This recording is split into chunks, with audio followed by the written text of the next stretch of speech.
welcome to, I guess, yeah, this is the first, this will be like the first safe work game that I even, like, that I play through and then, like, upload properly to YouTube. And I think it is very fitting for Magical Detective to be doing Magical Attorney.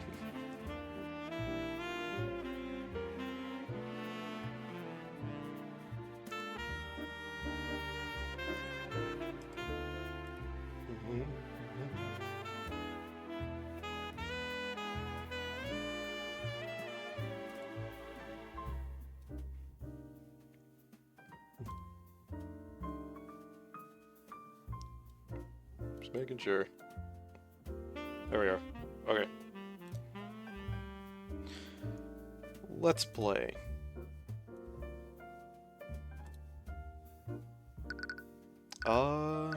New game. This game has what? Has 5 cases? But yeah, basically, if you couldn't tell from the title, this is super Ace Attorney inspired.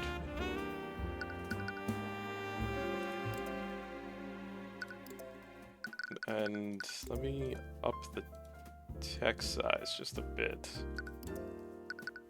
Alright. So we can start with the first one.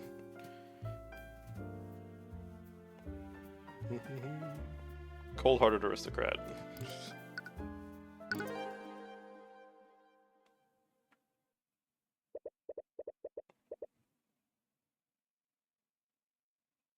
This is the fields of battle are filled with suffering and despair. On them are clash of souls, souls brought to conflict by the corrupt powers that rule over them. Reese Rudolph. Occupation servant, age 34. Arcane art. Okay, that's... Alright, I just think arcane art is... I don't know what that's going to be about. I was transporting a client to my carriage that evening. Driving by the McCoy Tavern, we heard a disturbance.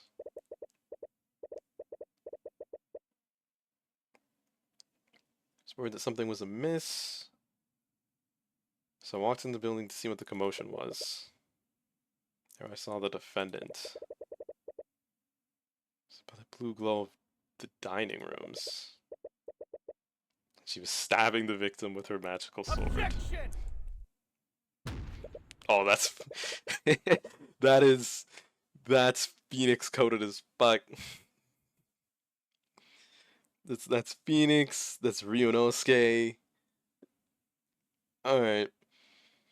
So you testify that you saw my client murdering the victim. Supposedly saw her casting magic while doing so. Yes, I can never forget such a grisly sight. It was burned into my memory. You know, it's funny you say that. So your entire testimony is a complete lie. You even have the... Oh shit. That's pretty good pursuit music. It can't be the original, but this is pretty good. Objection! What is this? It's supposed to be... This is the Edgeworth? Or I guess the Van Z, since we're coming right off of Great Ace Attorney. Accusing the witness of perjury. Arya Steelwind, yeah, prosecutor. Age 18. That reminds me of fucking Franziska. That's crazy. Arcane Art Evocation. Ah, okay, that's what it is. So it's like school of magic. You know the accusations can't be made lightly, Mr. Cuthbert. I'm pretty sure it's Cuthbert. Or Cuthbert, one of the two. Accusation is far from baseless. I assure you it is absolutely... I assure you it is quite based. That's what it was. Think about the state of the crime scene at the time of the murder. Witness couldn't have seen anything, much less a homicide. Oh, they even got like the same low quality. Ooh. Okay, well, I was saying, they even got like the same, like, overall overall view of the courtroom, and has like everybody being all funky.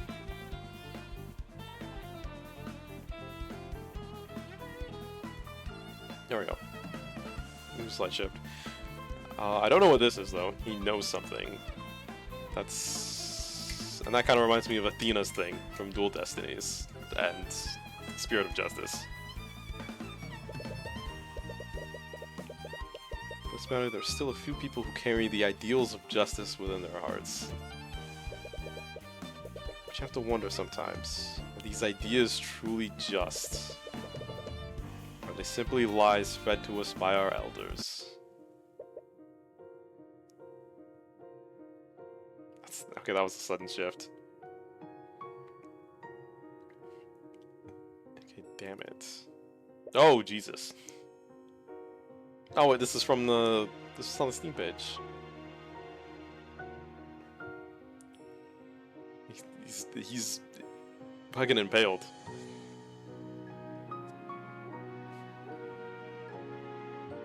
Damn it.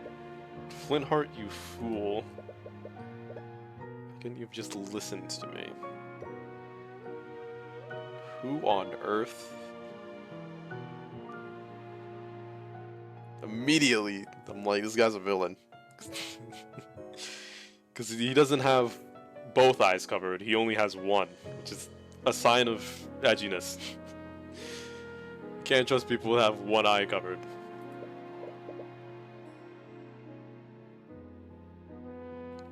Rudolph, I require assistance. Alright, you.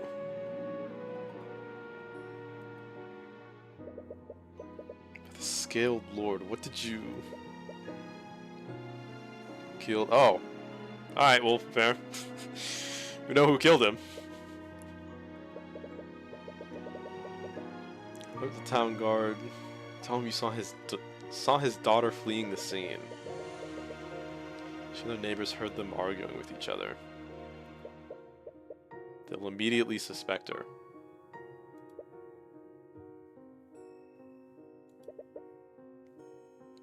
At once, sir. Alright, well, we're just framing it not his daughter. Okay.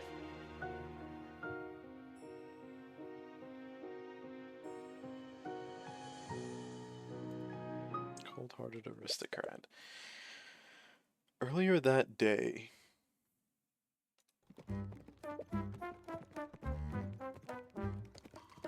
Okay, well, here we go. Tyrion Cuthbert, yep. Defense attorney, age 20. Arcane art, none. That's also wild.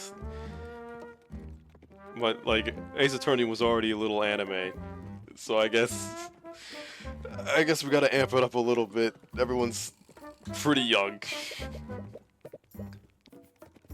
Feel yourself slowly succumbing to unbearable pain. I don't think you'll be able to survive this much longer.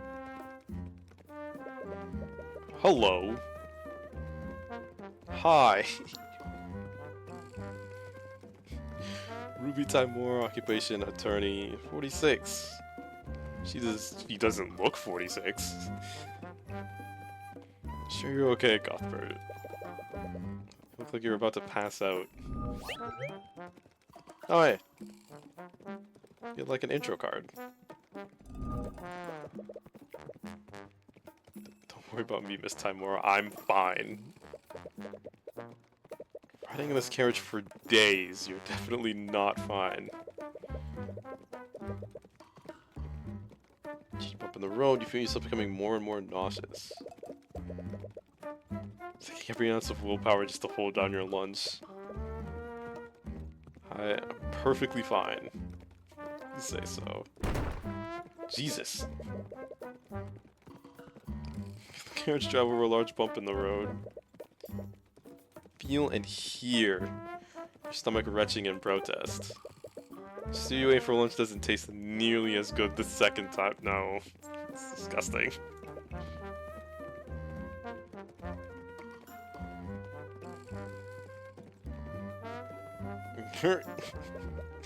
Second thought. That's better. Take a deep breath of fresh air. It's the first breath you've taken today that hasn't threatened to come back out. Sorry about this. Didn't expect the roads in this town to be this uneven. Suppose they don't get a lot of traffic here. You're on the run with your mentor for days. I figured she'd be the mentor.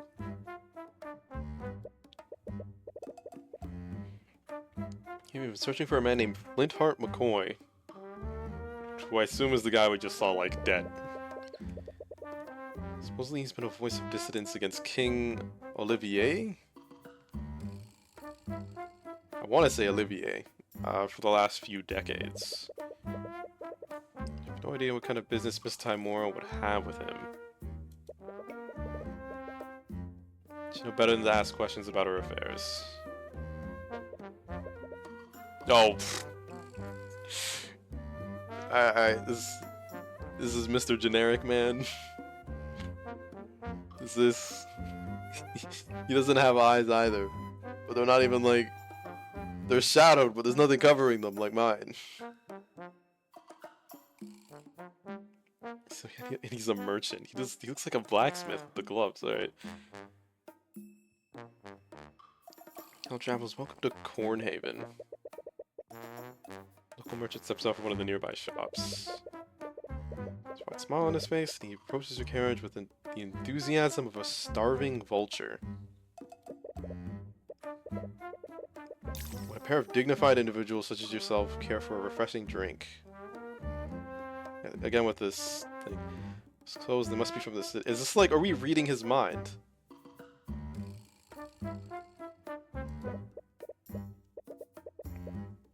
Certainly has a friendly expression, but his thoughts seem very analytical. So we are reading his mind.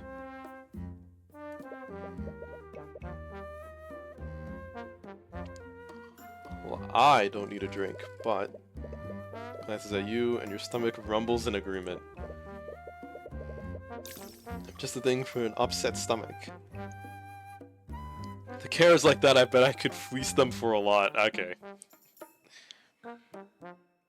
Like the merchant, you have a name and you're cute as fuck. Aw. Thank you, BK. Thank you, thank you, thank you, thank you, thank you.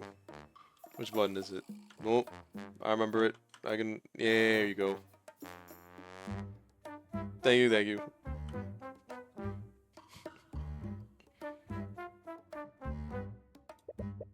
His thoughts and emotions are laid bare through your Eye of Horus. Horus is Egyptian god, right? If I'm not mistaken. Oh, whoop.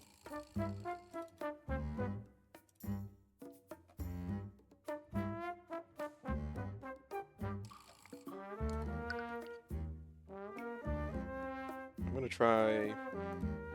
try this. This might look a little better.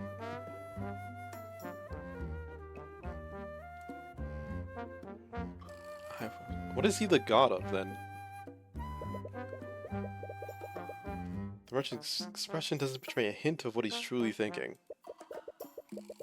I wonder if his false smile could get any bigger. He might dislocate his jaw. About 2 flasks of apple juice for 50 silver pieces. That...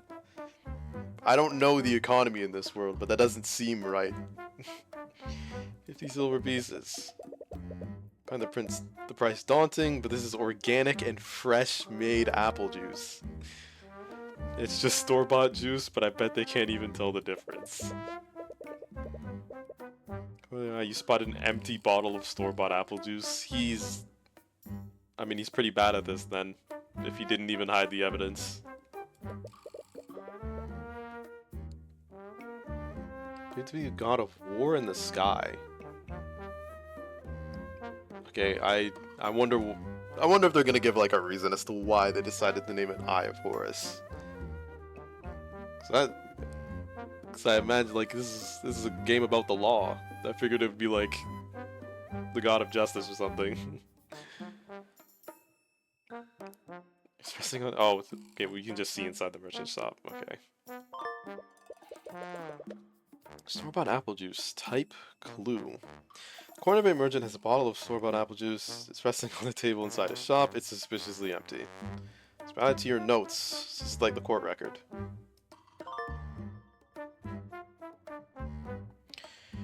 Tyrion will make mental notes of notable clues he sees in the world.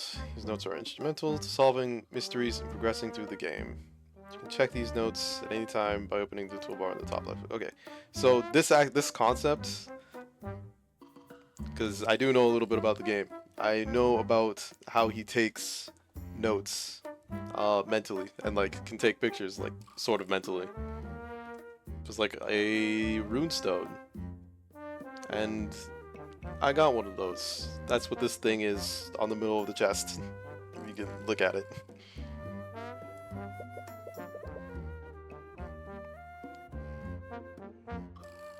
Trust me, it's worth the extra gold. Only the price wouldn't matter that much to you. If you don't appreciate being treated like an easy mark. Yeah. What the fuck? That was a lock-in face if I've ever seen one. Arguments. You've started an argument with another character. During an argument, your opponent will make claims that you need to respond to. Okay, we're gonna hear the saxophone in this game a lot, isn't it? That's like the instrument. No hating. I like the saxophone. But like, this is like the second time that a really good song has it. Alright, anyway, yes. Opponent will make claims that you need to respond to. Responding correctly will lower your opponent's confidence. Responding incorrectly will lower your confidence. And once you run out of confidence, you will lose the argument. I mean, yeah, that's seems to work like in real life. I think you need to elaborate. So this apple juice is organic, but where is it made? It's just about the hardworking people of this town, of course. I only trade organic products. In a small town like ours, we only deal with locally sourced products. Showing claims, you will need to present a piece of evidence to refute that claim. To see, present a piece of evidence that contradicts your opponent's claim. So, okay, yeah. We got clues, spells, and profiles. Okay, so look at this. Tyrion Cuthbert, yep, 20, we already know that. And we can present profiles as evidence. And Ruby, same thing, okay. Also, we both don't have an arcane art. So do we just rely on my eye then?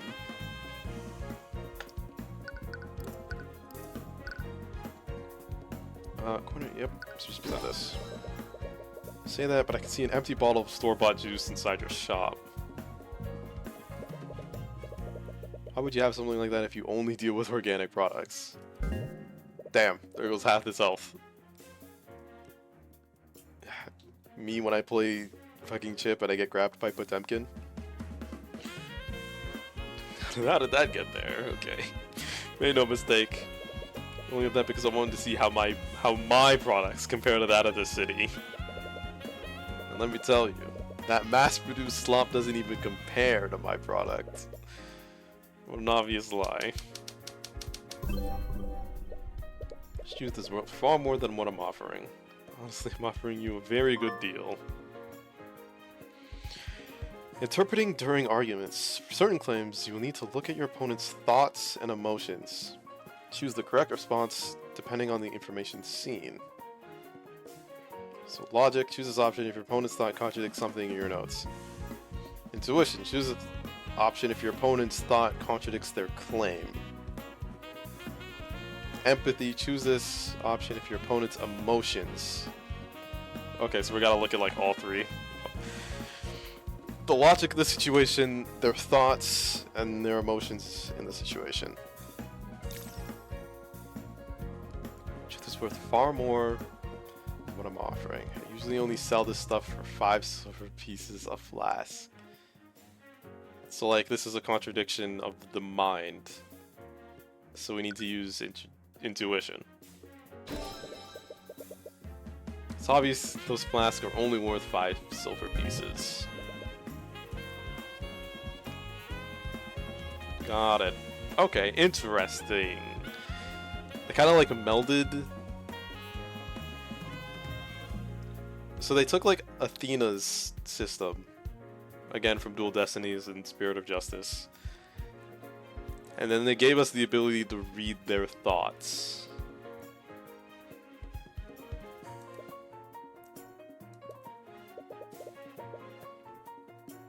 It's very clear you're a very shrewd man. Right. So we won the argument. And there's a poor child. I'm so thirsty.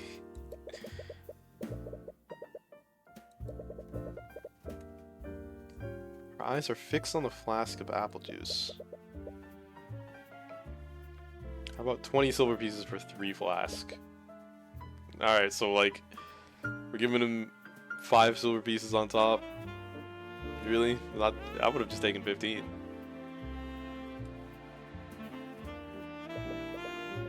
Whoa!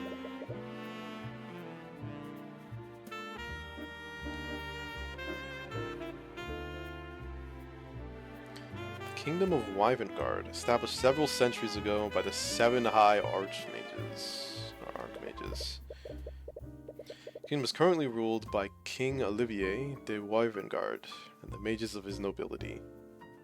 The nobility will tell you that our marvelous kingdom is a land of prosperity and happiness. A land where its people share the wealth and succor provided by the kingdom's magic.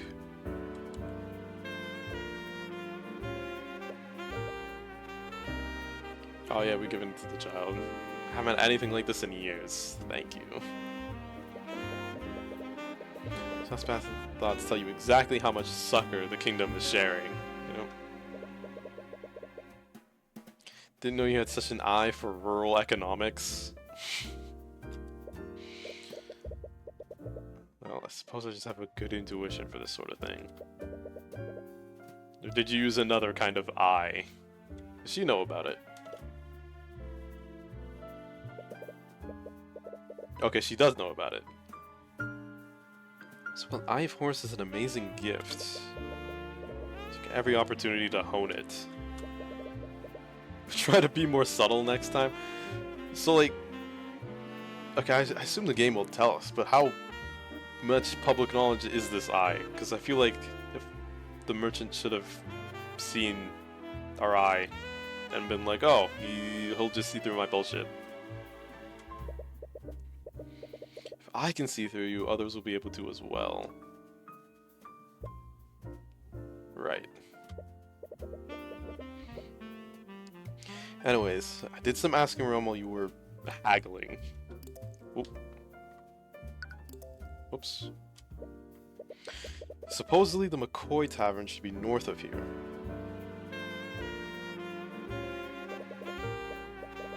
Tip is correct, this should be the place. I don't want to be that guy, but we didn't really like move. I would have thought the background would have changed. Wait, this is the McCoy Tavern. The state it's in, calling it a tavern is being pretty generous. I find it hard to believe that this has a secret meeting place for dissidents. Now that you think about it, maybe that's the entire point. Yeah. But then, well, it's like reverse psychology. Well, you can try and like reverse psychology the situation. This fucking saxophone. Killing it.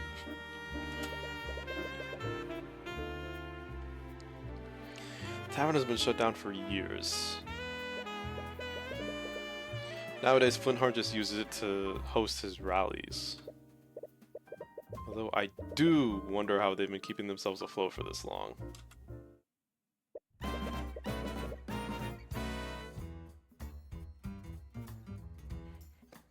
Okay, so we went... Because this is the guy that was dead. So, like, this is beforehand. It's a rough man. Hey, you lot, the McCoy Tavern is closed. He looks very angry. He's eyeing you and Miss Timora, a clear look of contempt on his face. I think that you're Flint Hart McCoy. What of it? He's unemployed. I thought he runs the tavern. Even if it is shut down. Sorry for not writing ahead of time. Ruby Timora, I wanted to speak with you. Ruby Timora. The Ruby Timora. Is she a legend?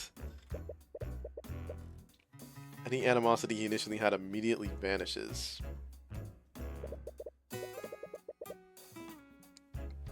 lets out a laugh as if he were meeting an old friend.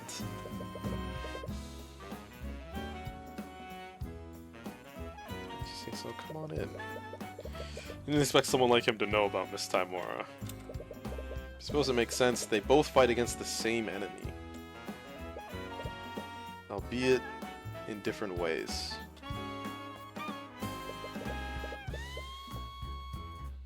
Sorry about the mess. We haven't exactly been... Well, anyways, what brings you here? I take it you didn't journey all this way to see my wrecked tavern.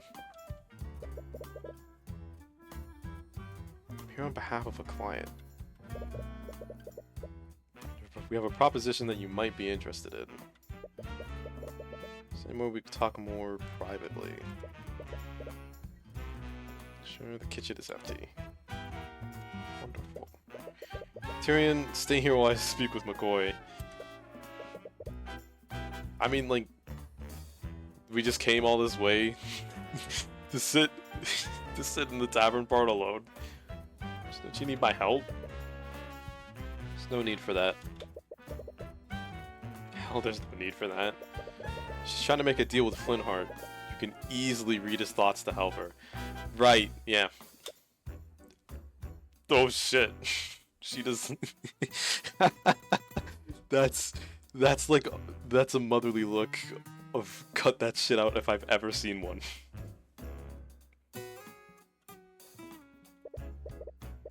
Desperately want to object, but she shoots you a stern look that causes you to freeze up. Yeah. Slowly look away from her.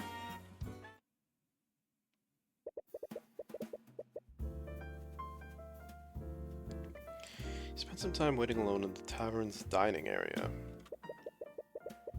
It's already been hours since Miss Timora and Flintheart went to talk in the kitchen. You can hear faint murmurs from behind the closed door, and you've been resisting the urge to eavesdrop. But even from here, you can tell their conversation is slowly becoming more frustrated. So our eye doesn't we can't see them through walls.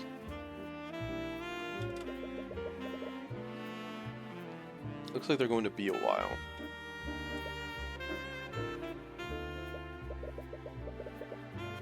Well, it's a good thing you always bring a chess set. What kind of nerd are we?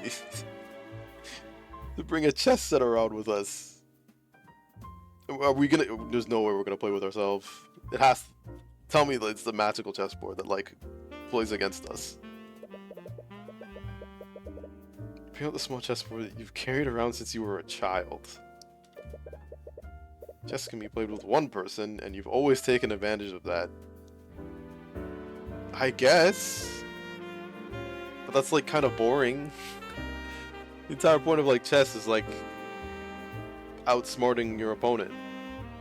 So, just outsmarting yourself is just... That's not exactly a challenge.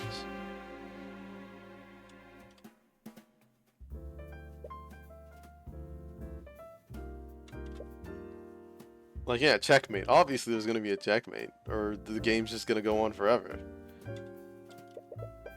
You win against yourself. This time is black.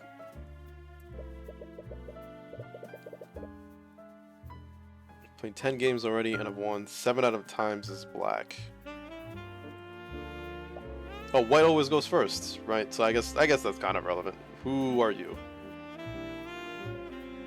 Girl dressed in red. Hello. Statistically, white is more likely to win. Oh, she's doing like the Susato thing. Unbeknownst to you, you're thinking out loud. So why am I performing so much better when playing as black? Hello? There's a pout face. You still don't notice her, and you're verbalizing your thoughts just as fast as you're thinking them. Am I becoming overconfident as white because it has first move advantage? Or perhaps that very advantage is affecting my choices and making me play in a suboptimal manner. This guy is a nerd. Holy shit.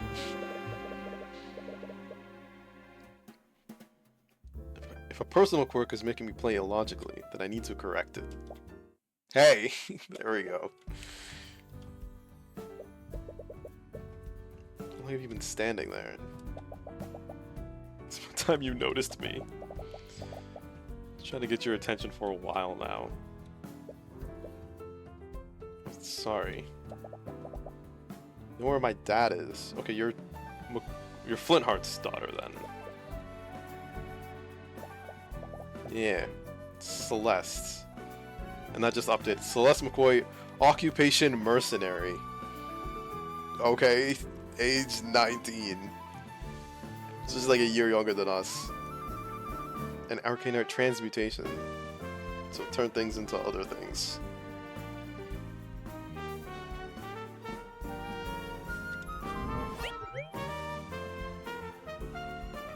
Maybe I should just let these cards play instead of like going over their profile like that. Oh, Flintheart is speaking with my so it's his mother? With my mentor right now. I wanted to show him something. Do you know when they'll be done? I don't know, they've been speaking in the kitchen for a while now. Your Flintheart, Miss Timora's voice is getting louder and more frustrated. Celeste doesn't seem to notice. I seem to be focused on your chessboard. This is chess, right? I'm playing against someone. No, we're playing against ourselves like a nerd. He's no longer a loser for it, since he kind of explained his thought process on why you play against yourself, but it doesn't make him any less of a nerd. Playing against myself, actually. Oh, okay, well, she thinks he's a loser. She's with me. Feel a judgmental stare. Playing alone helps me develop new strategies. Plenty of professionals do it. What is this aura face? Hey, I'm not the type to shame a man for playing with himself. What is this game rated again? Relax, I'm just joking. Anyways, if you're waiting for your mentor, do you want to play a game? Oh, you know how to play. Sure, I've read about this before. She's read about it? I mean, to be honest, I barely know how to play chess. The thing that always fucks me up is how the knight moves. That kind of messes with everything. Everything else is straightforward. It's just the knight. And even then, I'm like, okay, how the fuck do I open up this game? And all of that requires reading and then practice, which I won't do. This table is so dusty. Just like the seats on the other side of the table. She tries to set up her side of the board, but fumbles with the pieces. She stares at one of them confused. How do I arrange these things again? Part of you regrets accepting her challenge, but it would be impolite to back out now. I'll arrange them for you. Thanks. Aw. Cute.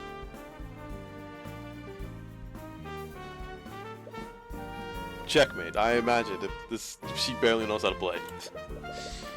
You defeat her in 2 moves. Is that a scholar? Is that what that's called?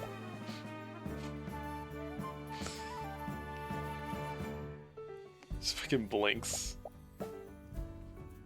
He won already? How did you do that?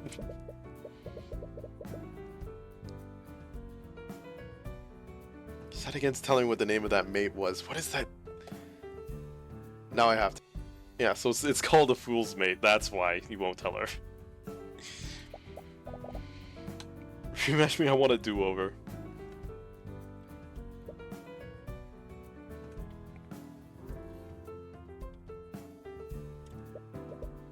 Sure, why not? It's not as if you have anything better to do. She's still angry. Or frustrated, rather. She tries to decide on her next move. She hasn't realized that the game is already finished. Here. She moves her knight into a position to attack your queen. Should have stopped your assault on her king, but... checkmate. A scholar's mate this time. Ah, there it is. What? How do you keep doing that? You got the closed door to the kitchen. One Heart and Miss Timor's discussion is becoming louder. Doesn't sound like they'll be done anytime soon. I'll definitely beat you this time. How long have they been in there? For someone who has clearly never played before, she's quickly improving with each game. It's impressive. She's observing your strategies and adapting them to her playstyle. The way she's playing now, she could even defeat a nationally ranked noble. Checkmate. So what the fuck are we then if we're just... I imagine we're not a noble.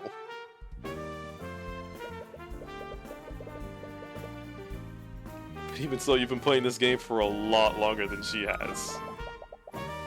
You're always one step ahead of me. It's like you're reading my mind. Is that what we've been doing? As if you'd even need... Okay, never mind. Question answered. Destroy game, I'll get you this time. Oh, there she is. Hello, Cuthbert. We're just from the kitchen with flint hearts. They both look mentally exhausted. Looks like negotiations didn't go well. Oh, hi, Dad. Hello, sweetie. Looks irritated, but as soon as he sees Celeste, he quickly hides behind a smile. I wonder what their discussion was about. Is this some kind of game? You haven't seen chess before, old man? Some of your glances at... Miss Timora glances at pieces on the board. Don't feel too bad losing to him. He's nationally ranked. Oh! So we are noble. Oh, you're professional. Is that why you're wearing a suit? Oh. Chess is just a hobby. I'm actually a defense attorney. Attorney?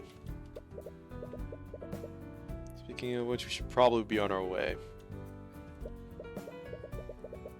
Hi. Sorry for refusing you after you came all this way. I really respect what you're doing. But I don't want anything to do with your mage friends. Oh, okay. Sad face. I wonder what he meant by that. Was Miss Timora trying to introduce him to one of our clients? Anyways, it is getting late. From now, you won't get back to the city until morning. She's right. The region is littered with bandits and brigands, and apparently we don't have any magic to our names. The only person in this room that does was Celeste. We don't want to run into this late. I guess you have a point. Plenty of empty rooms that you can stay in until morning. It's the least I can do after you came all this way. It's not too much trouble. We might as well stay here until tomorrow. We still have some sheets and blankets. Get the rooms ready.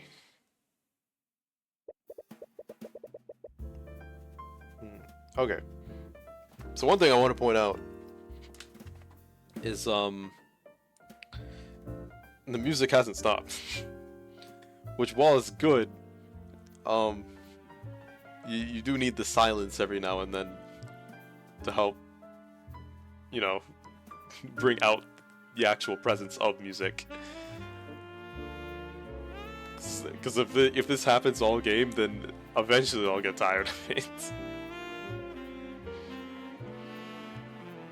Still killing the sax though. Celeste and Flintheart, leave the dining area to get your rooms ready. You left in the dining room with Miss Tymora. So I take it negotiations didn't go well? I didn't expect him to be so stubborn. Honestly, I have no idea what that man has against mages. He's just mad because he ain't us. Yeah, oh dear, yep. It's not a good sign with the music. Because it sounds good and I don't want to get burnt out of it. Well, there is one way to find out. Why are you being so secretive? Your business with Flintheart is related to our clients. I can help. It wasn't important, and your presence was not necessary. It's such an obvious lie, but you can't read a single thought from her. So, like, you can protect yourself against it. How? Because, like, as it stands right now, every single person we've looked at, we've been able to, like, read their mind. We didn't need to read Celeste's mind. But, I mean, how do you garner it? Maybe if I just clicked, it would answer the question. She's had years of practice hiding her thoughts from the eye for us. Okay, so you just have to practice against it.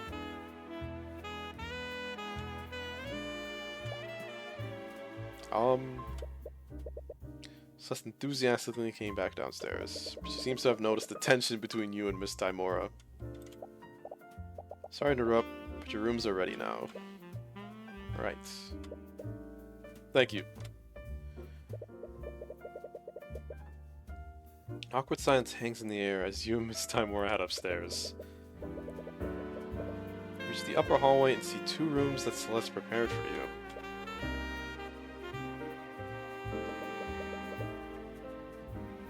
Miss Tymora stops before entering her room.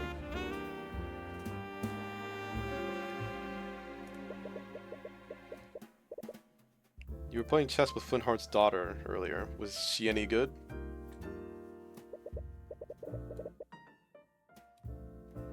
Not at first, but she got a lot better as we kept playing. Sorry for leaving you there for so long. I didn't expect our discussion to last that long.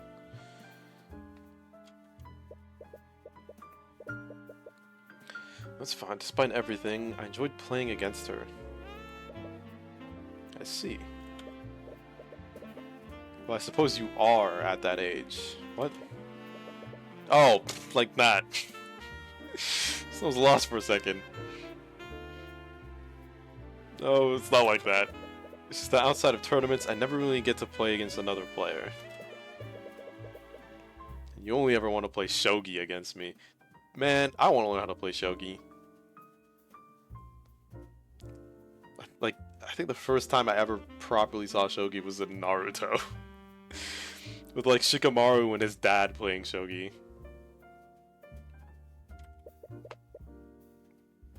Because shogi is clearly superior. That's crazy. It's complete anarchy is what it is. You just bring fallen pieces back to life like some kind of necromancer. It adds depth. Dropping adds a dimension of play that isn't present in chess. You sternly look at each other. Your position's already made. After a few moments of silence, you both burst out laughing. sorry if it looks like I don't trust you. I know you're just trying to help. But there are some things about my work that I just can't tell you about yet. But one day, I'll tell you everything. Oh. Let me make a quick adjustment. Right, I'm sorry for prying. I just want to show you I'm ready to be an attorney. Have we not had like a case yet? We imagine. So they can throw like a tutorial at us. Makes sense. You are. I know you are. Rare praise from your mentor catches you off guard. Anyways, get some rest. You should mentally prepare yourself for the journey tomorrow. We came all this. Why did you bring us out here? We should have stayed home. We like, if we get like carriage sick, not car sick, that easily, we should have just stayed. Especially if it was only gonna be for, I guess, I'm gonna like shoot in the dark and be like, it took them 4 hours. Or 3 hours for that like discussion. So we came out here and they talked for 3 hours and then we have to go all the way back and it took days to get here. Completely forgot about the carriage ride back. I might feel your stomach churning in protest.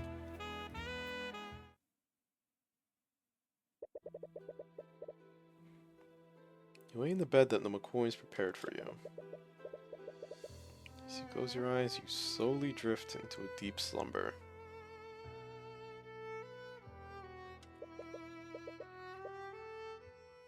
As this happens, you feel something invasive. Your mind drifts away and you feel yourself being pulled elsewhere. Oh. That's definitely not important or ominous. You find yourself in a surreal and unsettling landscape. You're fairly certain that you're dreaming right now. But some instinct in the back of your mind tells you that something is fundamentally wrong about this. That effect was also not creepy, and this person is totally wholesome. What the fuck? Just like lean forward. She's like she's like the bang down the middle of her face. She's got bandages on her hands? Okay. You see a woman in the far distance, she's staring directly at you. There's that glitch effect again. That reminds me of Doki Doki Literature Club. Don't do that. What presence? She's murmuring something, but you can't quite make it out. She's trying to say something to you. Again, the fuck is that? It's finally found. Well, finally found. That's creepy. Don't. What the fuck? What did she just... She said something and I missed it. Can I... Is there a history button?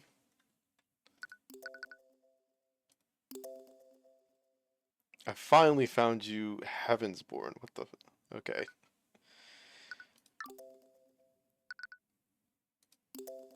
I assume this is a save button, right? Yeah. Save. This is like return to title screen, and that's settings. Alright, let's close the game. Fuck. Yeah, so you jolted awake.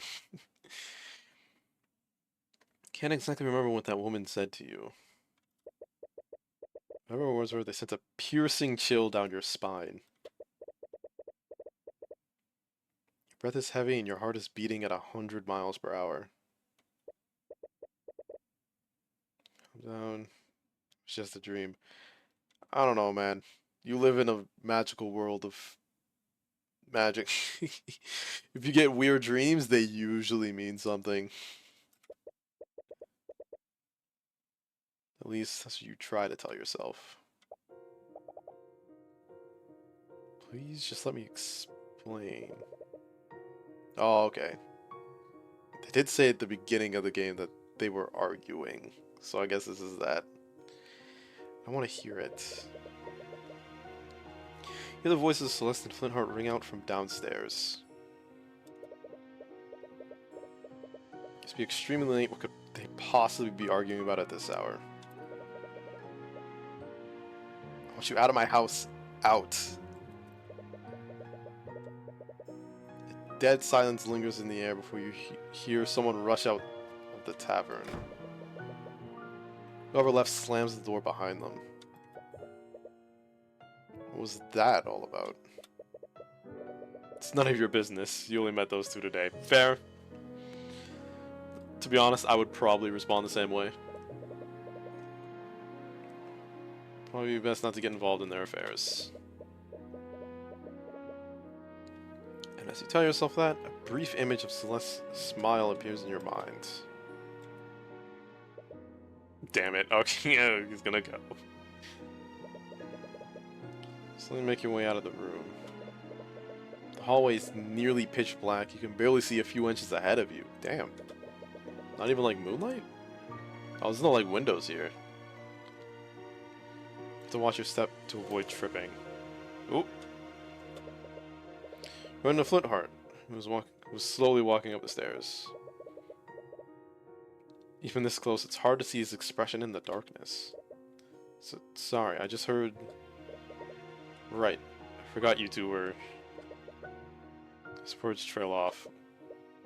Is everything okay? Oh, because you can have two emotions. So yeah, here's... I'm guessing that's fear. So like sadness and... Okay. So, sorry, I'm just going to...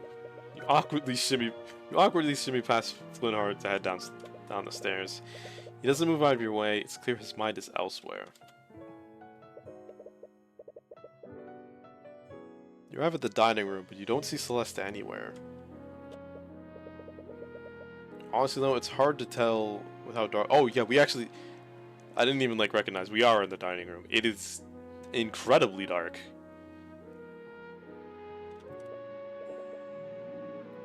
Celeste, are you still here? You don't receive an answer. I remember hearing someone slam the front door earlier. Your eyes are drawn to the tavern entrance.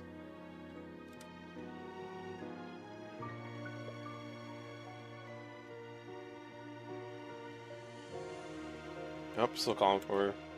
No answer. Celeste, where are you? Hey, it's the merchant. Steps out from his shop holding a lantern.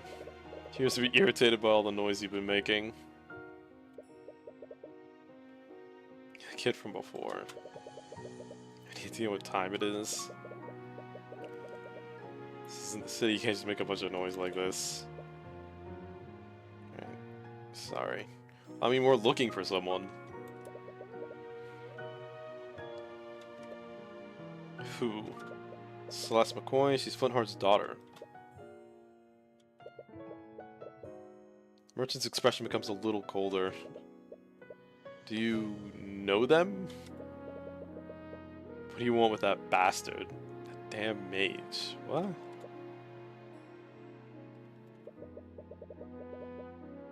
Those two probably woke up half the street with all their yelling. I don't need you keeping us up to. If you hear any more noise, I'm going to call the town guard. Before you can get a word in, the merchant walks back into his home in a huff. Tyrion Cuthbert, you look around, but you still don't see any sign of Celeste. You decide to continue searching.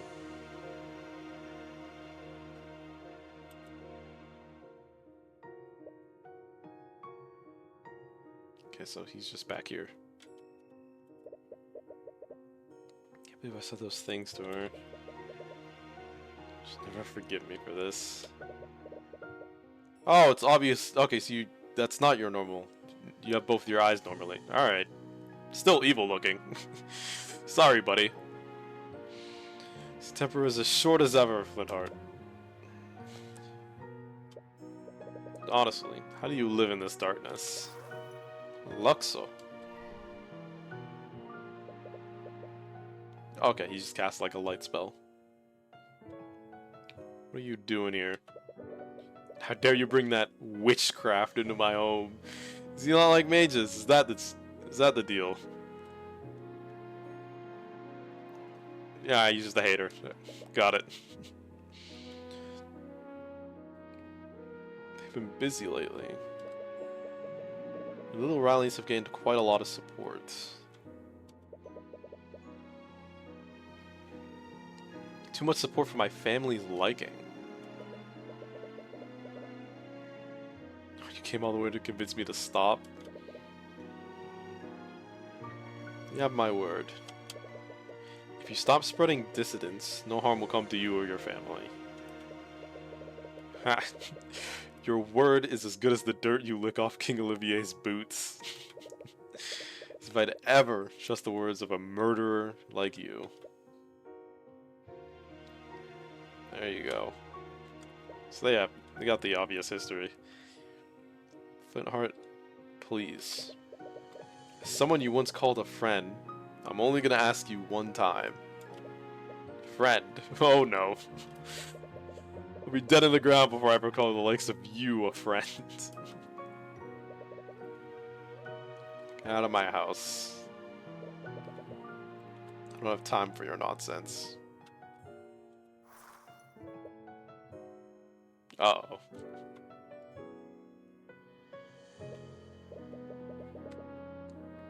Fortunately, I don't think you'll have much time for anything.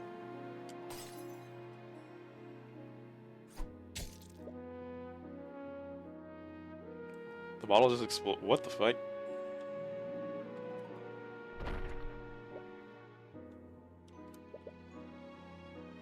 Damn it. Whoa!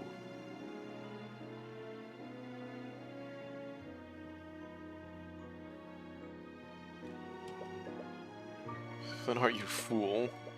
Why couldn't you have just listened to me? You just murdered him. What do you mean? Alright, yeah, this is what we saw at the beginning. Rudolph, I require your assistance. And then this guy. Who's this butler? Yeah, servant. Scaled, what did you... Killed him. Let the town guard. Tell them that you saw his daughter fleeing the scene. Sure, their neighbors heard them arguing with each other. They'll immediately suspect her.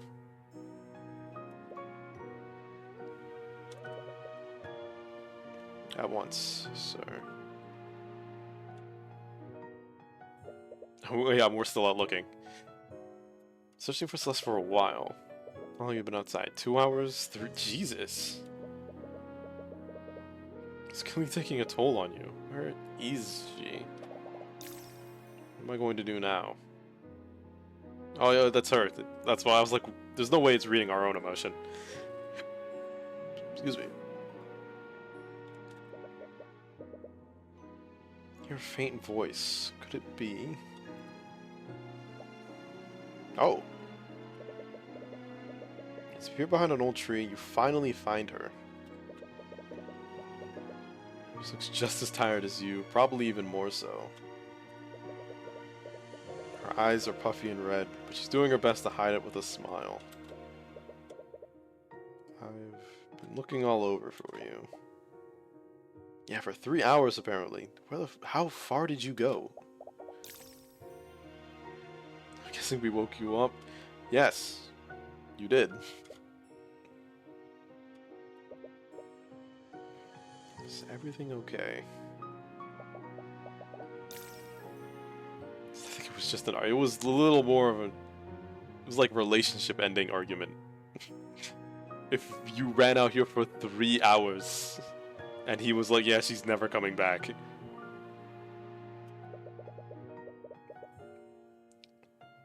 It's clearly not common. Suppose it's none of your business. Decide not to pry further.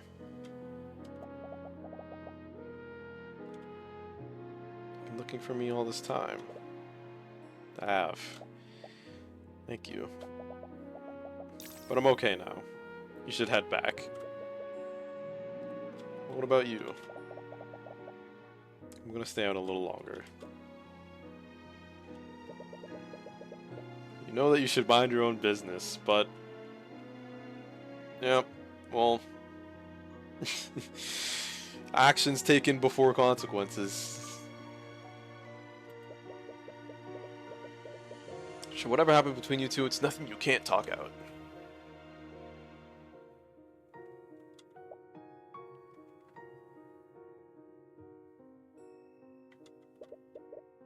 Doesn't happen a lot, but sometimes Miss Timora and I get into fights too.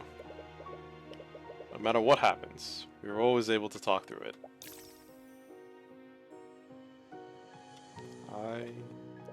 Sorry, I know it's none of my business, but I just really appreciate it. Thank you. Alright, that's sadness. Well, sadness is happiness in there, for once. It's like the first time, well, not first time.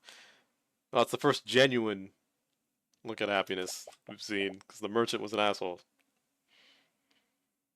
Alright, let's go back.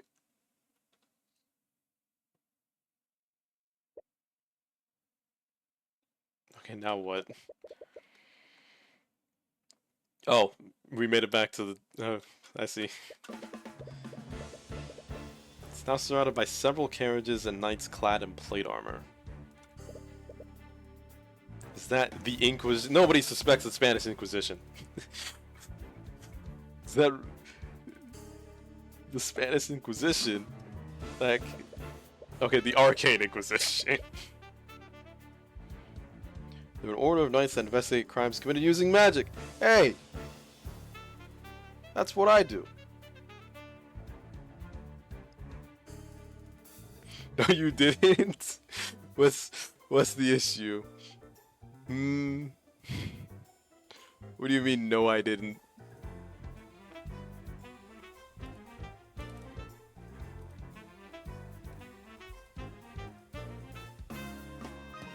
Come on. What's up?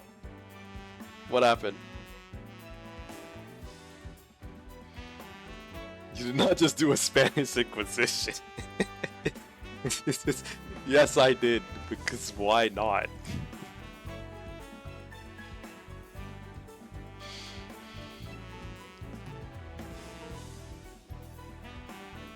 Alright.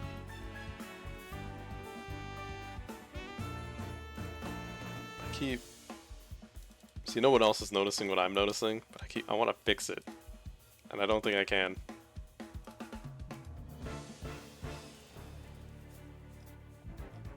I'll try one more time, and if I can't fix it, then it's just gonna stay like that for the rest of the stream.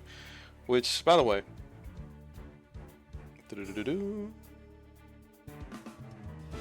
will likely go at most another hour. Probably like another 40 minutes, and then we'll switch over to joystick.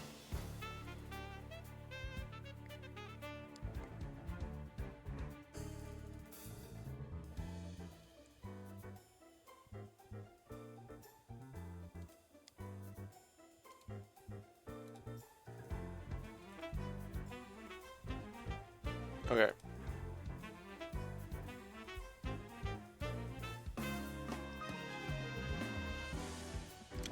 Maybe this way? Nope. This is gonna keep happening. Alright. I give. You win, VTube Studio. You win.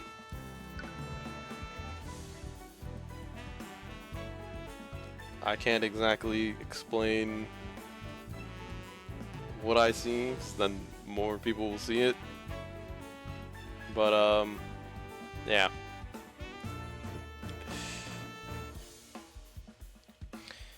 Well, you know, Arcane Inquisition. This is kind of like what I do. It's just like investigating crimes. Being a butt. It's not it's definitely probably just like me not understanding how to best set these mouth settings. But it's all fine. Worst case scenario, it's like I need to get better software. And by better software, I mean I need to get a new GPU that has RTX on it.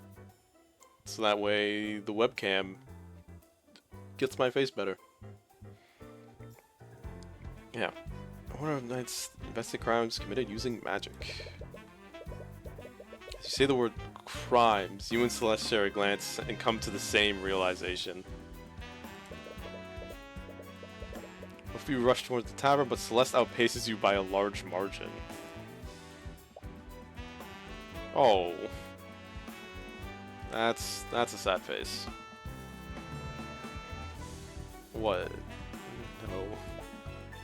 Oh no, yeah. She reaches the tavern before you, and before anyone can stop her, she takes a look inside the tavern. Whatever she saw made her cry out in anguish. She drops to the ground in tears. Who the hell? There she is. Okay, Inquisition Knight, fair. It says right there. McCoy, by the authority of the Wyvern Guard Crown, I'm placing you under arrest. Seeing Celeste, one of the knights steps forward and grabs her. Surprisingly, she's able to break free from his grip and tries to push further into the tavern. Noticing the commotion, 3 other knights rush to grab her and begin dragging her away. She kicks and screams against them, desperately trying to break free. Even between the 3 knights, taking all of their strength to subdue. What is? She's a mercenary, but like she's still a 19-year-old girl. What's going on here? Oh, there he is. There's Tymora. I was wondering about you. As Tymora approaches, you breathe a small sigh of relief when you see that she's okay. Tymora. I should have known he was one of yours. Stay out of our way. Tymora, what's going on? Why is the Inquisition here? I'm surprised myself. When I understand, Flintheart McCoy has been murdered. And it's like we saw him 3 hours ago.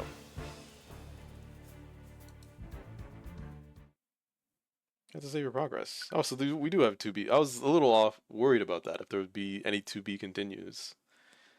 And it appears we do. This kind of serves the same purpose.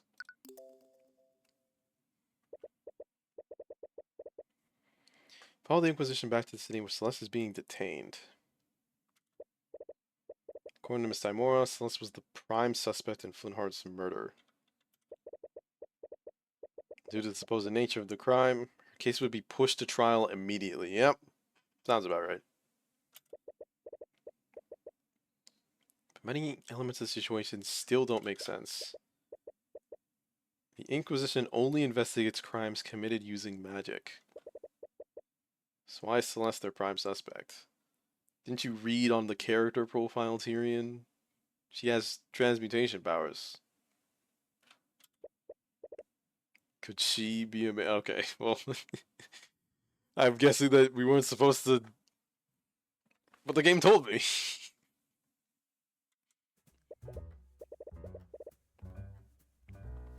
It's ridiculous. She has a right to speak to an attorney. Yeah, tell him. Anyways, you find yourself met with another hurdle. A very frustrating one.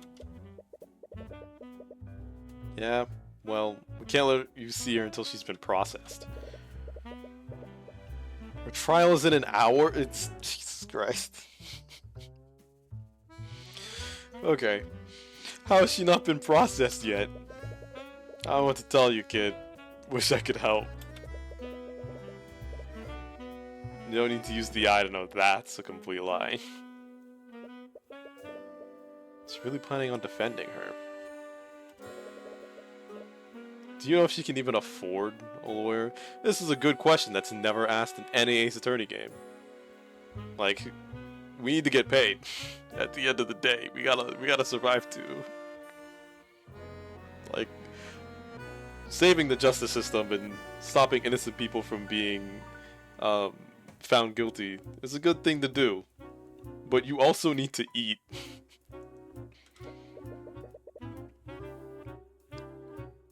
I just can't stand here and do nothing. You saw them, didn't you? There's no way she would murder her father like that. Yeah. Not to mention, we literally saw him walking down the stairs when she left, so she physically couldn't. Unless she went back and murdered him in the time that we were looking for her. I'm saving this for a special occasion, but... Oh, there it is! The runestone. Yeah. So this is what... Vexha has one of these things. Or rather, I have one of these things. That's going to take a bit to get used to.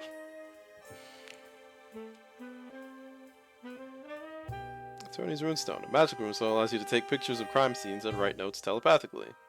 Every attorney has one. It's almost like a badge for them. This is... Attorney's Runestone? Going to Defender, you're going to need one. I begin to tear up. You've wanted one of these ever since you were We've always wanted to be an attorney? That's new. It's basically a badge of honor for attorneys. Don't cry, Cuthbert. Our Panda is an ace attorney. Nah. Is it an ace detective, or is it... I mean... Yeah, ace detective. Because, like, only Sherlock Holmes is a great detective. Or Herlock Sholmes.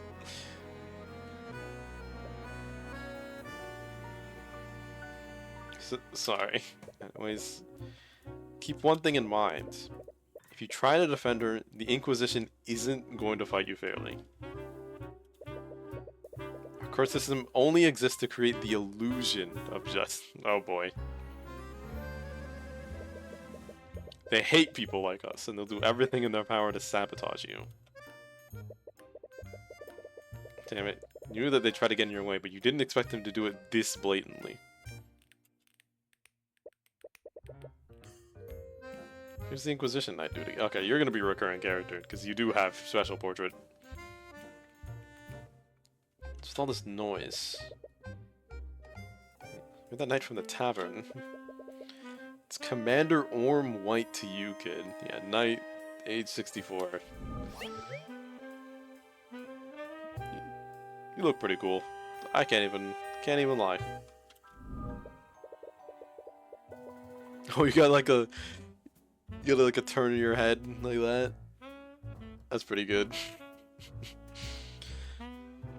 I had a feeling Timora would be sniffing around this case. I didn't expect her to send a kid to do her dirty work. Commander, he says he wants to talk to the mage. And?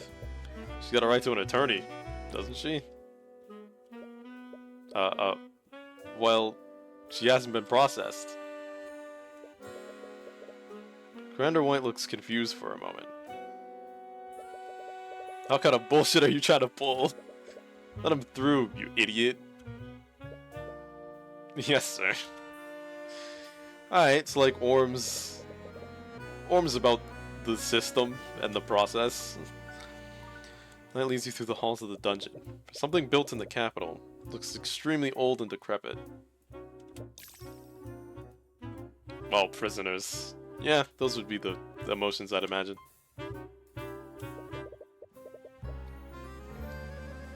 Pick up the negative emotions of the prisoners nearby. It's a heavy and almost crushing feeling. You've always had to avoid crowded places because of how sensitive you are to people's thoughts. So we can kind of control it. Got it.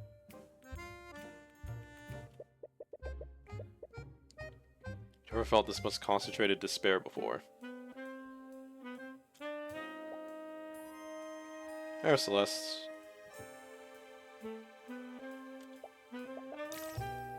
Hey, she's happy to see us. Lying down on the cold floor of one of the dungeon cells. She only gets up as she sees you. What are you doing here? Someone told me about what happened to your father. I'm so sorry. I just don't understand. I don't understand any of this. How would someone do this? Because he wouldn't keep his mouth shut. But, you know, you can silence the people, but you can't silence the truth. Why are they blaming me for it? I'm not sure about the details. It's good there were elements of magic involved in what happened. Since they arrested you based on that evidence, I can only conclude one thing. Celeste, you're a mage, aren't you?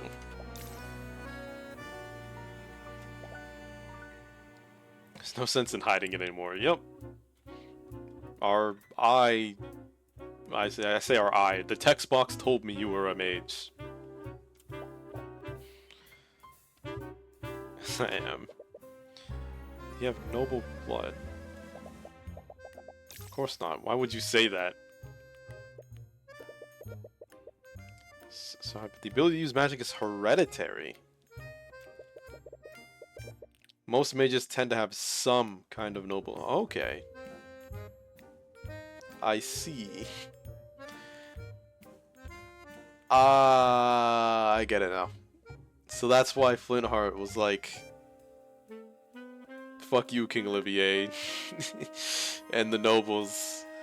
And why he doesn't like mages, because all nobles are but his own daughter... What? But his daughter's a mage, though.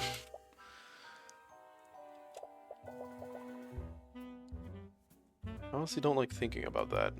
I'm the daughter of Jolene and Flintheart McCoy.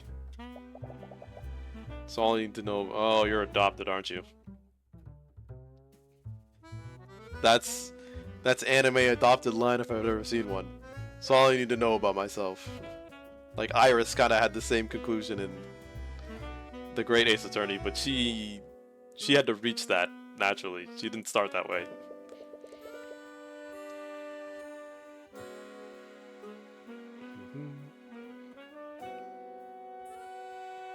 A better looking Ace Attorney.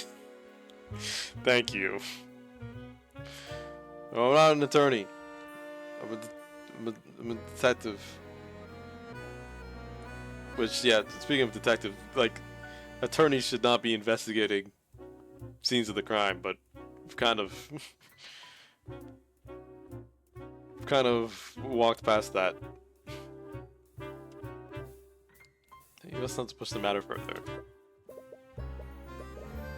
So you were probably arrested because you're a mage. What? A crime was committed using magic, and you were the only mage around at the time. Seriously? Yeah, they would arrest you for that. I only know how to cast one spell? You're not a mage. Never mind. Fraud. Absolute fraud. The Arcane Inquisition doesn't care about the truth, they only care about closing their cases. So your case is being pushed to trial. You want to be brought before a judge within the hour. How did no one tell her that she was going to be on trial in an hour? They weren't even planning on telling her. If you'll have me, I'd like to be your defense counsel for the trial. Right, I forgot that you were an attorney. Did you really do that for me? Do you have money to pay me? Everything I've seen them do, I can't just stand by and do nothing. They're part of the kingdom. Do we even have a chance? Hopeless. Celeste, man, king, or god, I won't let them do anything to you. What? Sorry, it's just something I have a habit of saying. That's pretty main character energy. No, don't apologize. Really appreciate you doing this. This entire situation is bittersweet for her. Because of the Inquisition's delays, you haven't had any time to investigate the crime scene. Okay, so we do... Attorneys in this game also do the job of a detective. What is even the point of detectives? You just need a force to cordon off the crime scene, is that it?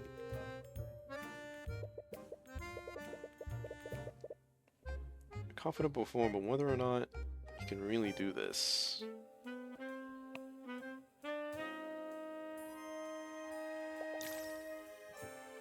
Everything is happening so fast. It feels unreal.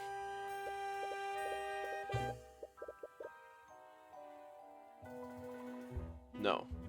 You have to do this. This is the exact reason why you became a lawyer. No matter what happens, you'll acquit Celeste.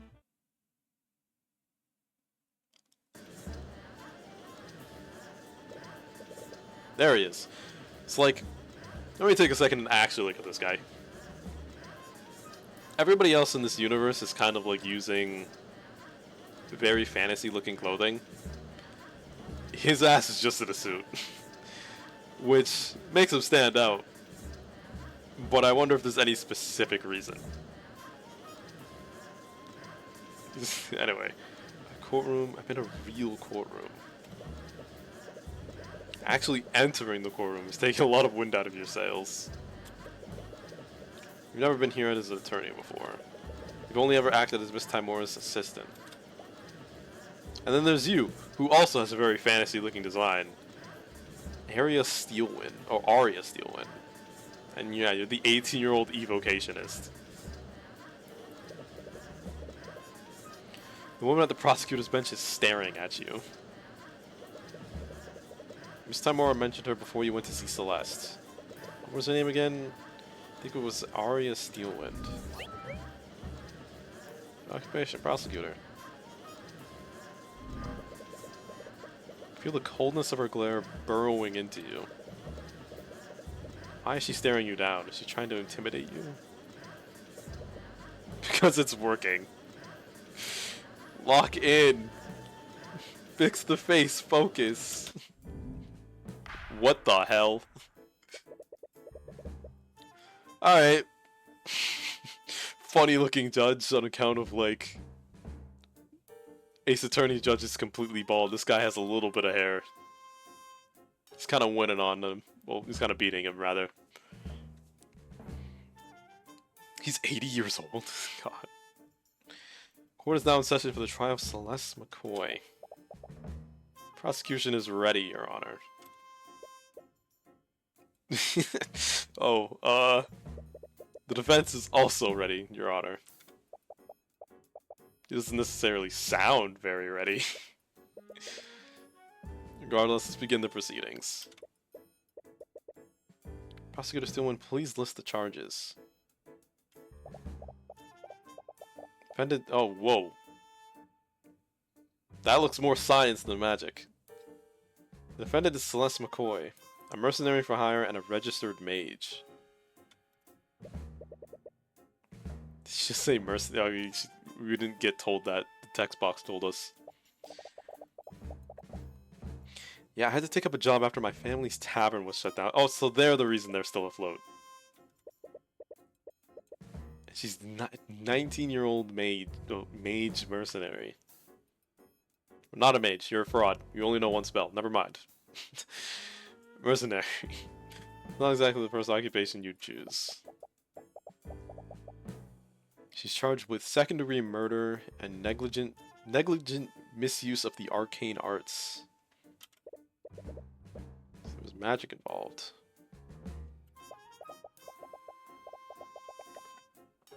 Yes. The crime occurred within the McCoy Tavern, a local inn that shut down years ago. So she became a mercenary.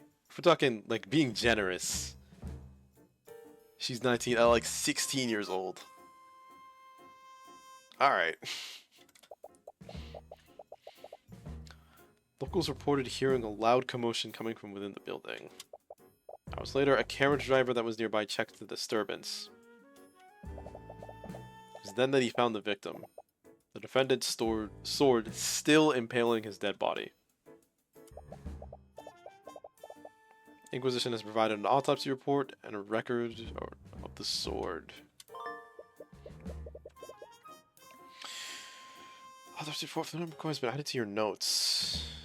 Died after being stabbed from behind with a magical blade. Fatal wound shows heavy traces of transmutation magic. Yeah, that would do it. Celeste's sword. Alleged murdered weapon. It's an ornately designed sword, but has no magical properties. Oh, what are those eyes? What the hell? He is peering into the fabric of the universe. What was the defendant's relationship with the victim? I see that they share the same last name.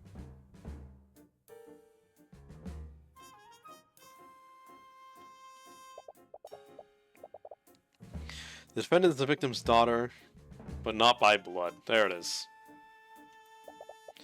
She was adopted into the family when she was an infant. Her birth parents are currently unknown. So she's like, she has noble blood. If only nobles have magic, and the rest of her family doesn't have it, but she does. And then she's adopted. I see all possibilities in the universe. Yep. He was... Well, what did Doctor Strange say in Infinity War? He was peering into like 14 billion different futures. There was only one where we succeed.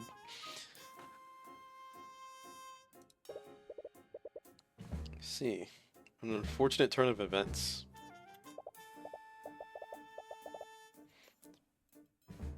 To begin, the prosecution would like to call Commander Orm White to the stand. Oh, you're our Dick Gumshoe. Witness, please state your name and occupation for the court. Name's Orm White. I'm commander of the Arcane Inquisition. Orm, could you please testify about the details of the Inquisition's investigation?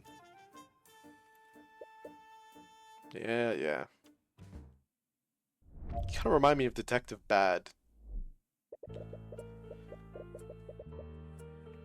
Ooh. We're busting out the piano now.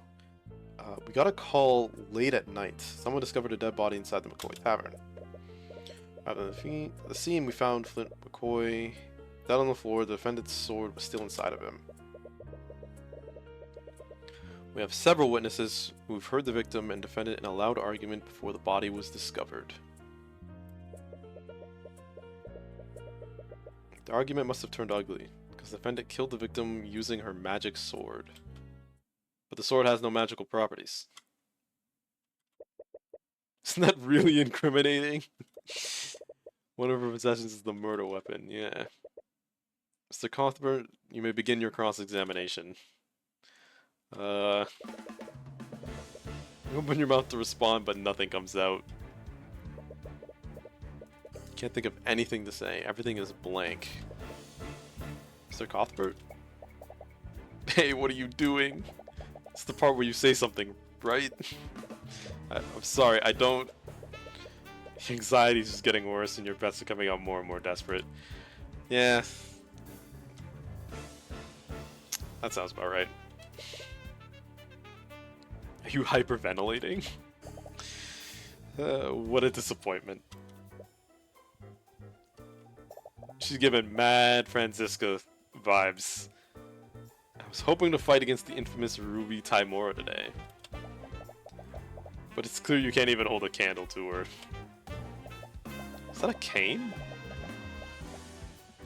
Honor, it's clear the defense has nothing to say against the prosecution's overwhelming evidence.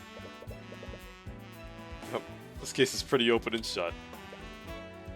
We have a right to cross-examine. Shut up. This isn't what's supposed to happen.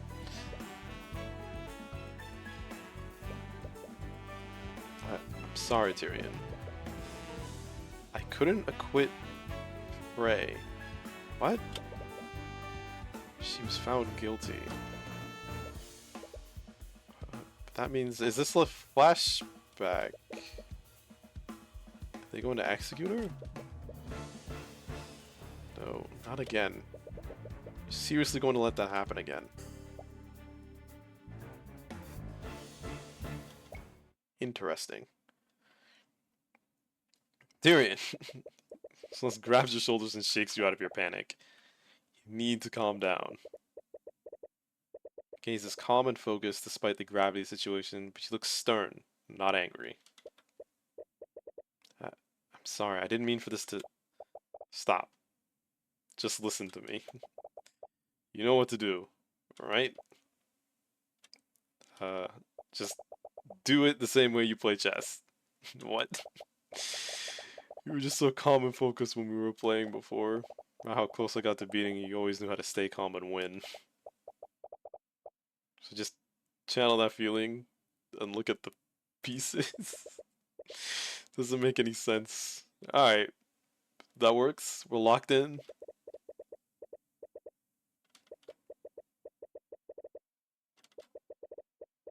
So this is a possible weakness that you can attack.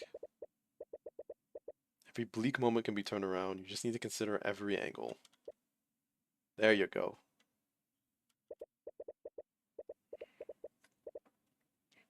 Apologies for the delay, Your Honor. The defense is ready to begin cross-examining the witness. Very well.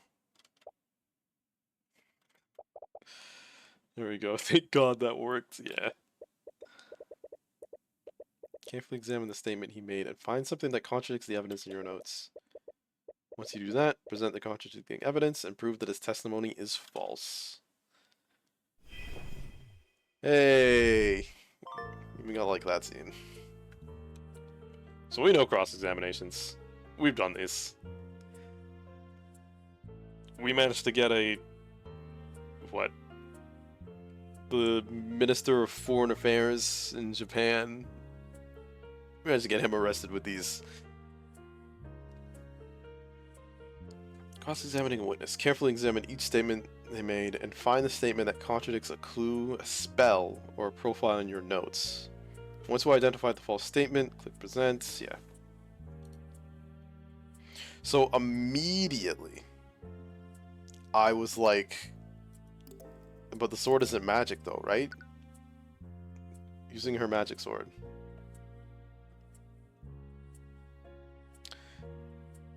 And you got a judge completely ruined too. Yep.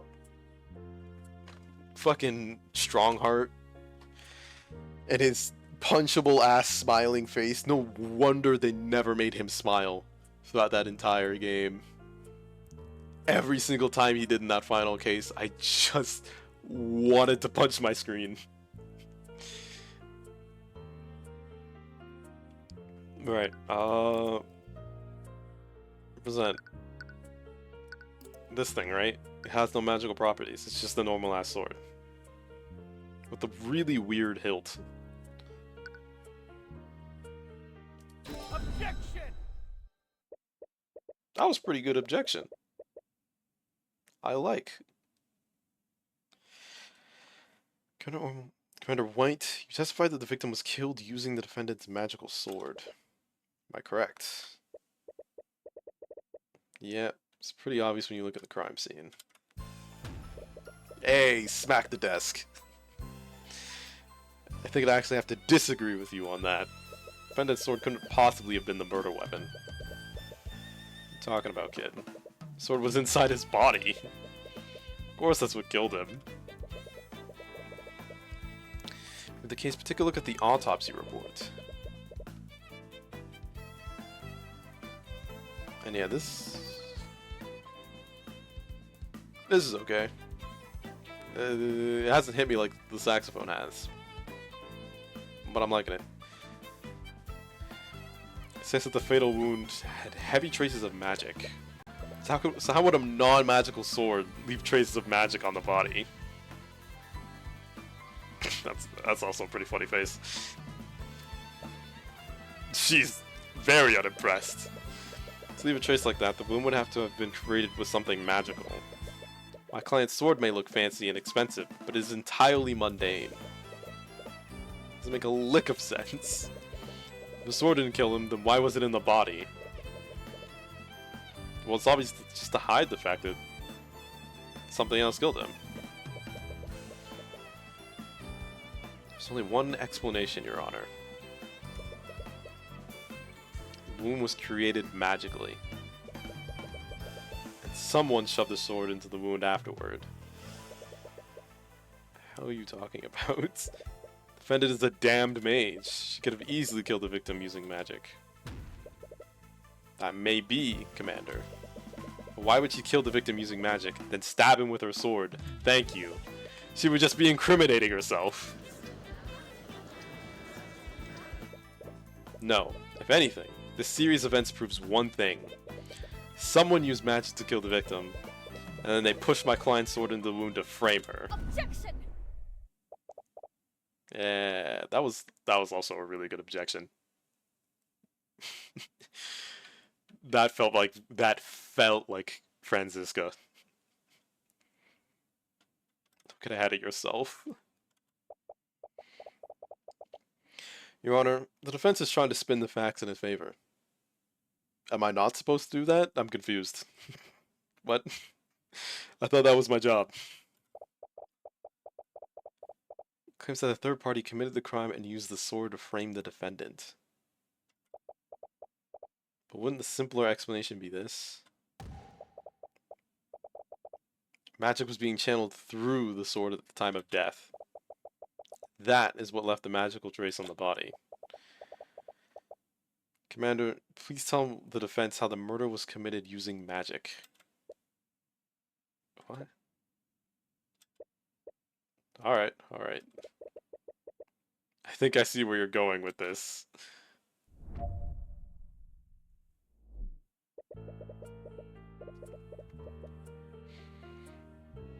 Sure, this sort of stuff isn't magical, but magic can still be channeled through it. And over there, her spell compendium has a spell called Mage Blade. She must have used it on her sword before stabbing the victim. That spell is the reason why there were traces of transmutation magic on the wound. So her spell compendium contains a spell called Mage Blade. Okay, I imagine, yeah, it's just like a spell book, right? A spell contains a magical device that lists every spell a mage can cast.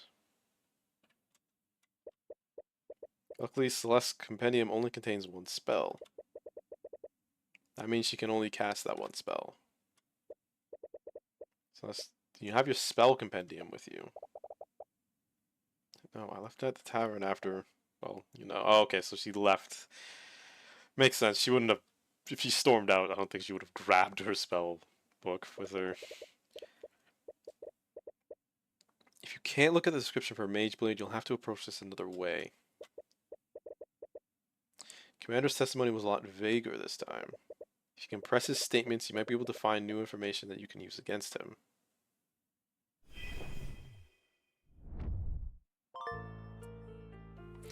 During cross-examination, you can press statements to acquire more information. Sometimes pressing the right statement can make the witness add a statement to their testimony. Yep. So, sure, the sort of stuff isn't magic, but magic can still be channeled through it. Saying that my client used a spell and channeled it through her sword.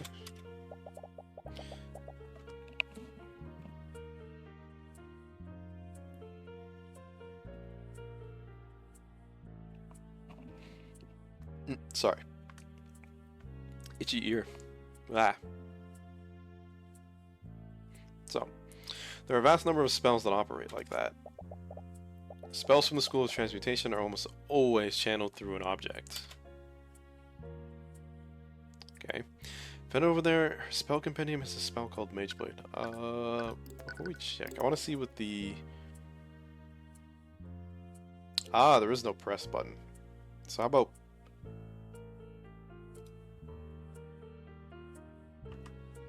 we do Q. We do E.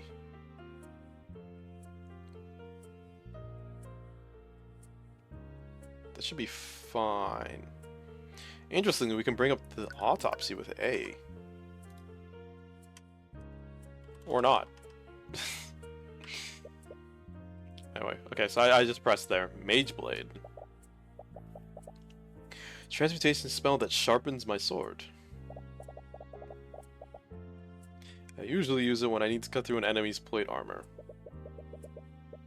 You didn't realize that she led such a lethal lifestyle. She said she was a mercenary. And like, if we're being generous, again, she would have had to like start at like 16. But anyways, wouldn't it be excessive for the defendant to use a spell like that on the victim?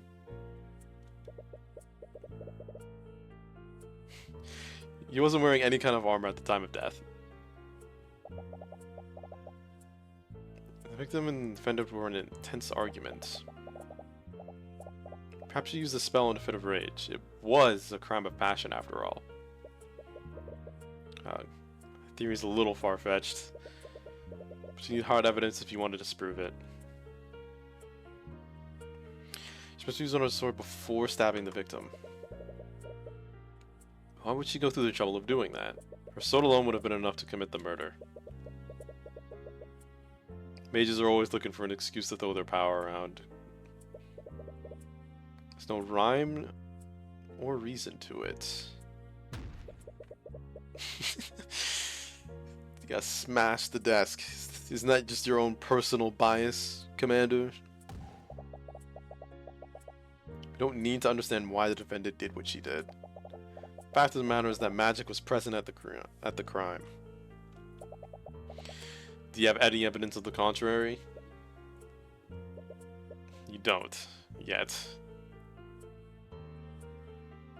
That spell's the reason why there were traces of transmutation magic on the wound. If you use a spell like that, wouldn't that have created traces of magic on the ground? How so? Well, let's say we follow the prosecution's theory. That would mean that the victim fell to the ground with a sword still inside him. At this point, Mage Blade would still be active, right? It would definitely leave a magical trace on the ground after making physical contact with it. Oh, whoa, that's a face. We're already way ahead of you. We got our people scan the crime scene. And we found traces of transmutation magic right under the body, just like you said. Oh. So don't believe me? I have a picture of the crime scene right here. Oh, why is this picture not brought to my attention? Oh boy. I'm sensing... I'm sensing some Gumshoe Edgeworth shenanigans of why didn't you show me the evidence, Gumshoe? I'm now going to dock your pay. That's a picture that brought to my attention. In the same vein, it's Van Zeeks and Gregson. Rest in peace, OG Gregson. There's no need. This entire case is open and shut. Picture of Flintheart McCoy after he was murdered. Crime scene picture. Oh boy. I've seen pictures of the dead before, but it feels different now that the body is someone you knew. Weh. Looks like there are traces of magic on the ground.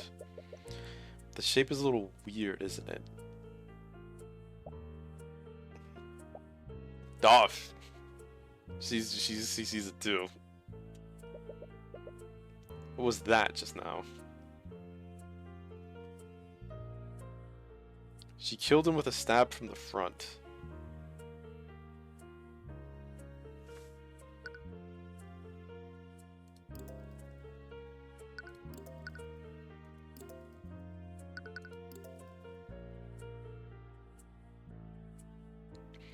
Died after being stabbed from behind with a magical blade.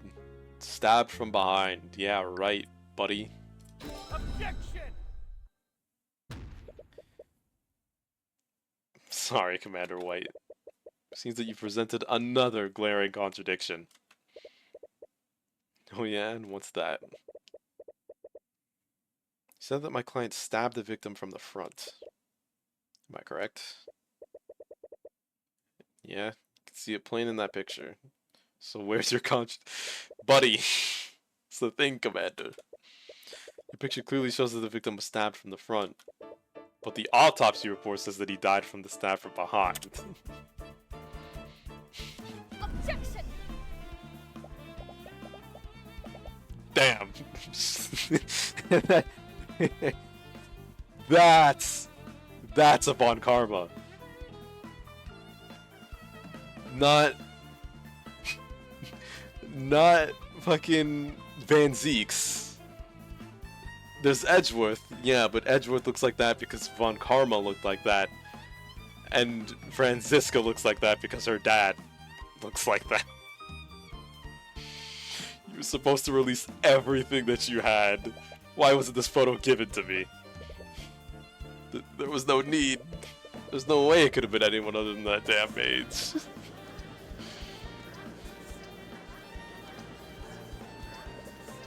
Doesn't matter how corrupt the justice system was. They wouldn't be able to cover up such a blatant incompetence. You have them right where you want them.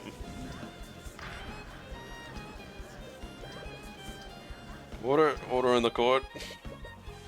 Mr. Cuthbert, what is the meaning of this? I'll tell you what the meaning behind this is, Your Honor. As the autopsy report states, the victim died from a stab wound originating from his back. This photo clearly shows that the sword entered from his front. It can only mean one thing. The sword was inserted into the wound after the fatal wound had already been created. Honestly, expect us to believe. I don't expect you to believe Jack. Alright? Whether or not you believe is irrelevant. This is the facts. Please enlighten me, Commander White. How else would the sword be facing the opposite way? You think my client stabbed the victim with the hilt of her sword?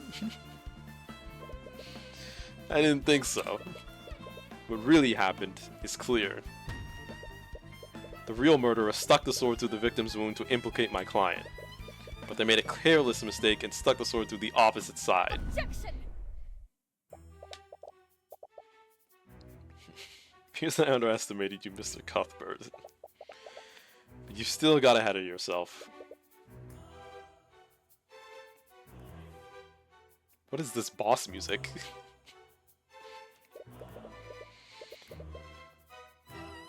You want the mage to go to prison so badly? Yeah. Wow. Based off of, like, everything the game has given us so far, I'm pretty sure that Orm is like, I want to believe in the justice system, but the Arcane Inquisition just sort of works for the nobles and covers up their magical crimes. So I think, like, if he has a chance to actually convict a mage, he's fucking going for it.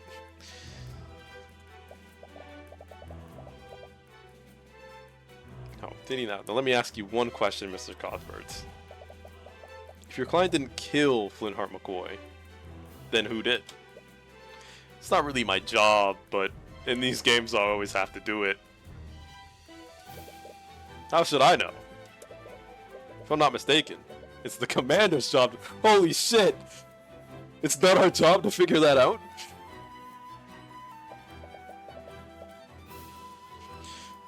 Oh, I'm well aware of the commander's incompetence. One fact still stands. There was magic detected on the wound and the sword. Would you like me to tell you how many mages live in that small town? You don't have to tell me. You don't like where she's going with this? Just one. There's only one registered mage in that entire town. That mage is your client. Yeah. Fuck. Whoa. Whoops. Okay, that was nothing. Defendant was also established to have been with the victim hours before his death. She was the last known person with him, and she was the only mage there. In addition to that, I have several witnesses who heard them arguing.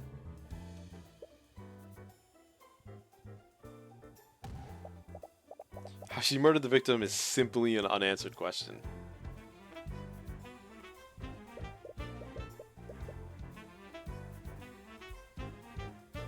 It certainly does change matters. can't say that the prosecution's evidence is irrefutable, but there is still evidence that casts guilt upon the defendant. Could be an unregistered mage in town. Like we saw who killed him, right? It was some noble-looking dude with a servant. But I imagine since like he's a noble, he doesn't live in that town, so he wouldn't be registered. So whoops, yeah, you are right. Unregistered mage in the town.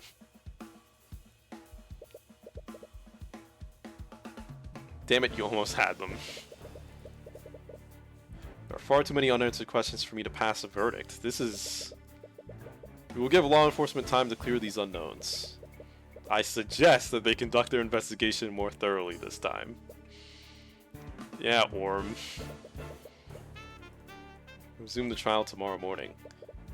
Court is adjourned. I was going to say if this woman was Van Zeeks, I would hate her immediately. I mean, she hasn't hit us with some, like, peasant talk. She's a noble because she has, like, evocation.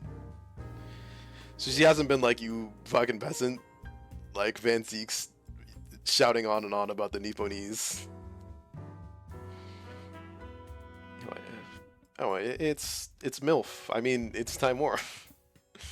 Hello, Cuthbert. As you walk out of the courtroom with Celeste, you are greeted by Miss Timora. You're here? You recall how you froze up during the first cross-examination. She doesn't have a wine glass yet. Yeah, nope. She does have like a cane? Because it's too small to be a staff. Like she tapped on the ground. You feel a little ashamed that your mentor saw all of that. Well, at the end of the day, you were able to pull it together. And once you did that, you performed adequately. Aw. On that note, I wanted to give you this.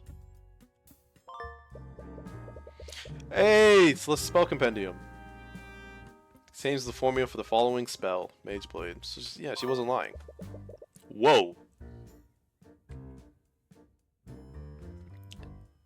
Is Mage Blade a D&D spell? Because if so, I don't recognize it.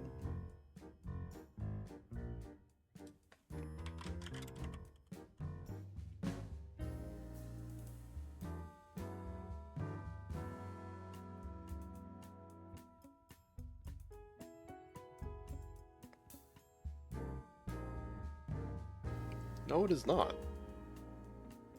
At least my quick Google search didn't show anything about it. But this feels like a spell, because like what is... They said that it sharpens. So yeah, school transmutation, incantation, arcane. Arcane. Jesters, no jesters. It lasts for a minute, and it requires concentration. For the duration of this spell, the edges of this object, usually a blade, become unnaturally sharp, making it more effective at slashing through tough material. While under the effects of this spell, the object emits a yellow radiant glow. The target object must be no longer than a 5-foot cube. That's gonna come into play. Like, how long is her sword? Spell compendium. I swiped it from the dining area before the Inquisition arrived. Thought it'd be best for you to have it. And yeah, it only has one spell. So this means the prosecution has to prove that Celeste used that specific spell. It will restrict how they approach this case, which gives you an edge over them. The prosecutor is really something else.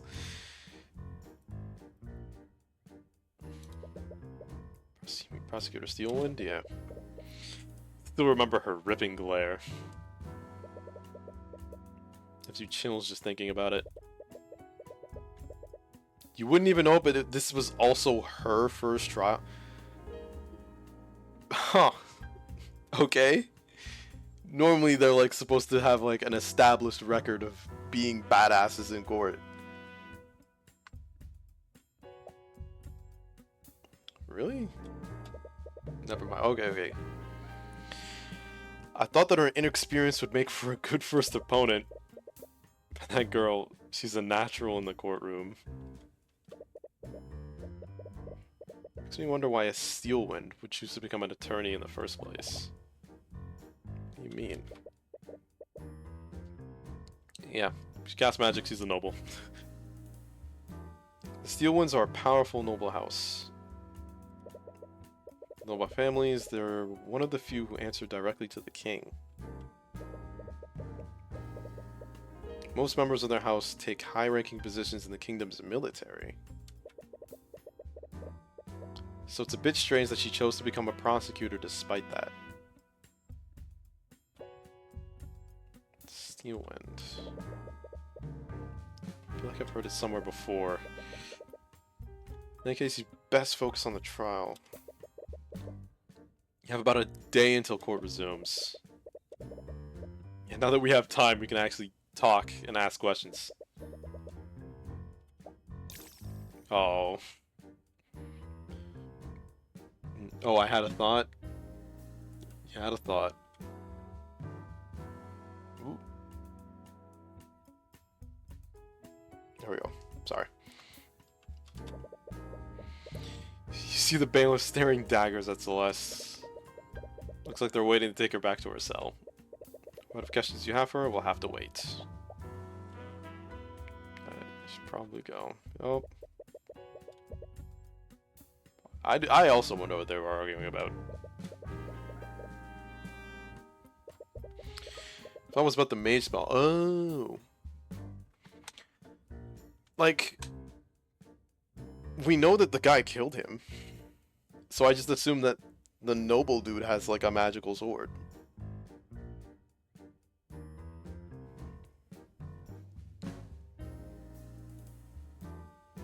Also use this opportunity to investigate the crime scene. Wouldn't be surprised if the Inquisition missed something. You utterly embarrassed them today. Don't expect them to make the same mistake twice. Alright, there's still a lot of things we don't know about. As much as I hate to admit it, your skills of deduction far surpass mine. How long have you been doing this? You're like 46. And if everyone becomes an attorney at like 20 in this universe, then you've been doing this 26 years? There's no way that's true. You're definitely like... You're giving us a compliment. If anyone can figure out what really happened that night, it's you. Okay. So I think we'll save it there, and that'll be... I think that's a good, nice chunk of brain. Tyrion Cuthbert, attorney for the Arcane. I think that's a good first bit. So we can switch over to joystick now.